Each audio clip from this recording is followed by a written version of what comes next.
Les naufragés de Gueltraz, île Saint-Gildas. En face de Port-Blanc, sur la côte tricoroise, est un îlot fait de quelques masses de rochers et planté d'un bois de pin. On l'appelle Gueltraz.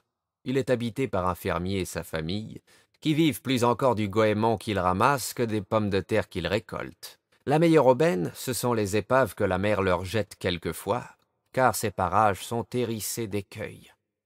Un matin, après une nuit de tempête, ils trouvèrent d'énormes madriers que les vagues avaient roulés sur le galet. Ils les eussent volontiers traînés jusqu'à la ferme, mais leurs forces réunies n'auraient pas suffi à les remuer. Ils durent se contenter de faire bonne garde autour des pièces de bois. Ils avaient à craindre que la marée suivante ne les remportât.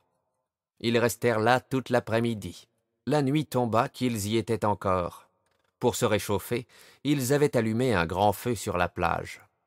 Tout à coup, ils sentirent passer sur eux un souffle glacial, et leur feu s'éteignit brusquement.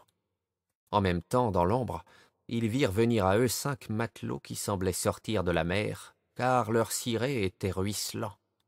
Chacun de ces matelots marchait courbé sous un fait de vieilles planches à demi pourries qui dégoulinaient pareillement, et tous les 5 disaient en chœur d'une voix sépulcrale « Il nous en manque, il nous en manque !» Le fermier et ses gens prirent peur. Toutefois, son fils aîné, qui avait navigué à l'état, s'enhardit à demander « Qu'est-ce qui vous manque, les garçons ?»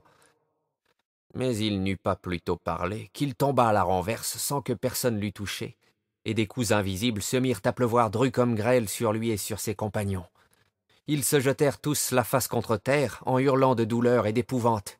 Ce n'est que longtemps après que les coups eurent cessé qu'ils se hasardèrent à se relever pour s'enfuir.